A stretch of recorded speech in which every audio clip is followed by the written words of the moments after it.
Hi, ladies and gentlemen, Mr. Hescock 7A coming back to you. We are talking a lot about our food chains and food webs. We just did some activities with food chains and food webs. Well, now we're going to look specifically at how energy moves through a food chain or food web. So the question here is to make a food chain with at least two consumers in it. If I was doing this, I would go acorn to the elk, elk to the bear. So you have two consumers. This is your producer. The elk then is your primary. The bear is your secondary.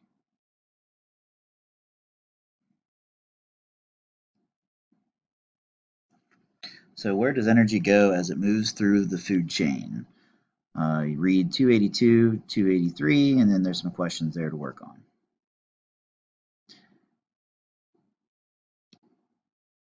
As you move energy through a food chain, you talk a lot about something called an energy pyramid.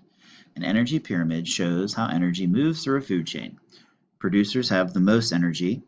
They have, say, the bulk of it. There's also more producers than anything else. As you move from producers to primary consumers have only 10% of the original energy from the producers. As you move from primary to the secondary only gets 10% of the primary consumers. So basically, every time you go from primary consumers, there's less organisms than there are producers. There are even fewer secondary consumers than there are primary because there's less energy. The energy goes down because each level has to use that energy to live, to reproduce, to find food, to build a nest if it's something that it has to do. Whatever those needs of life are, it has to do. So at each level of the energy pyramid, as you go up, and I'll show you one on the next slide, the number of organisms go down. Rabbits and cattle are primary consumers. They're herbivores. Your herbivores are those.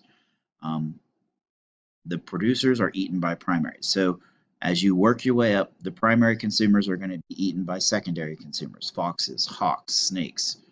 Tertiary consumers are going to be your larger carnivores. It could be a bear. It could be like a shark or something like that, depending on your food chain.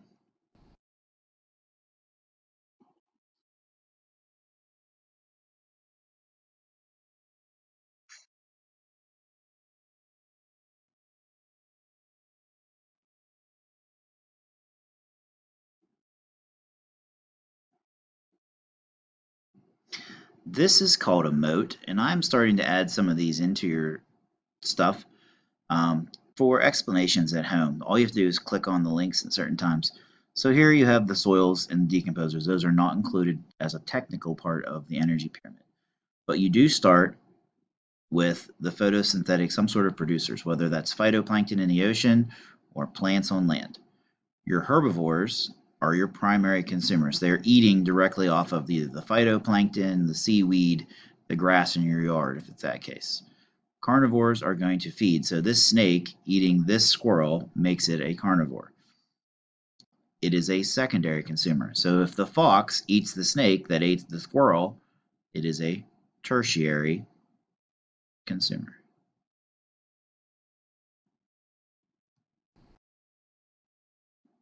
Each level has a decrease. It decreases by 90% at each individual level. So literally, if there's 100 units here, this level only gets 10.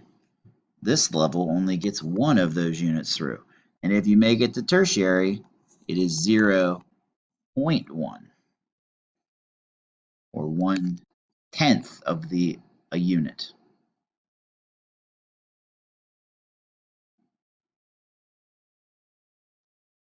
All right, ladies and gentlemen, that takes you to the end of this section. If you have any questions, be sure to see me. And we're going to go ahead and jump to the reading together. All right, so 12.3 says, what are energy pyramids? Explain and construct an energy pyramid to show how organisms are related and how they get their food. The energy pyramid is a way of showing how energy moves through the food chain. Energy levels. In each link of a food chain, approximately 10% of the energy in that food chain is transferred to the next level. What happens to the other 90%? At each link in the food chain, energy is lost. All life processes require energy. Organisms use energy to grow, search for food, and reproduce.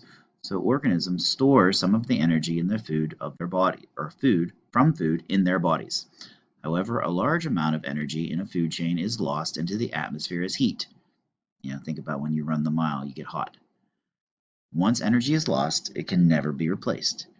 An energy pyramid shows how energy moves through a food chain. Figure 12-7 shows energy in an energy pyramid. Producers, primary consumers, secondary consumers, and tertiary consumers. The question here, what happens to most of the energy in a food chain? The answer, it is lost as heat. Energy pyramids. Look at the energy pyramid in figure 12-8. At the bottom level is grass. Grass is a producer.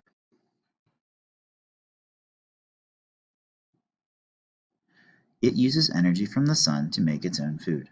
The sun is the source of the energy to the entire energy pyramid. Because there is the most energy at this level, the energy pyramid is the widest part of the pyramid, the producers. The producer layer always has the most energy in the pyramid. As you move up the pyramid, the energy decreases. Less energy means fewer organisms can be supported at each level. The tertiary consumers, such as the hawks and falcons, are always at the top of the energy pyramid. They gain the least amount of energy from the food chain. Just because an organism is at the top of the energy pyramid does not mean that it requires less energy than the organisms at the bottom of the energy pyramid. Instead, the loss of energy limits the number of consumers in the food chain. That is why there are far more producers in an ecosystem than there are consumers.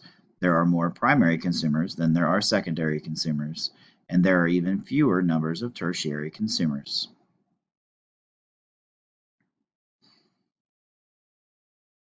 So it says, which consumers require more food, energy, primary consumers or secondary consumers? The secondary consumers get less energy from their food. What is an energy pyramid? An energy pyramid is a diagram that shows how energy moves through a food chain. Approximately what percentage of energy is transferred to each level in an energy pyramid? Well, it loses 90%, so only 10% makes it through. Which level of an energy pyramid has the most energy? The most energy is always at the producer level. Which level of consumer is at the top of an energy pyramid? The last level is generally a tertiary consumer. In some cases, you could have a quaternary consumer if there's a fourth level.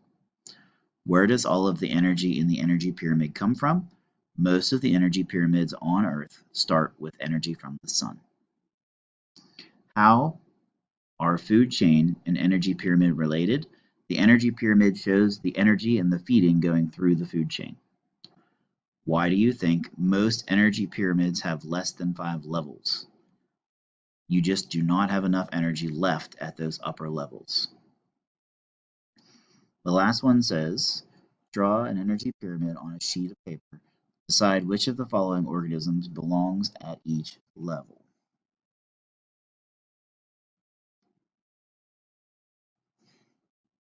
So you need your producer first.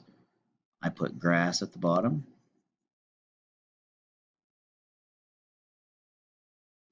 So you need something that eats grass. Let's put the mouse in here.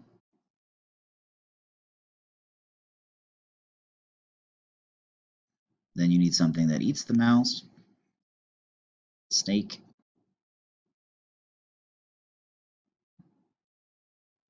And then finally something that will eat a snake. A fox. As you move up the energy levels, you lose energy each time.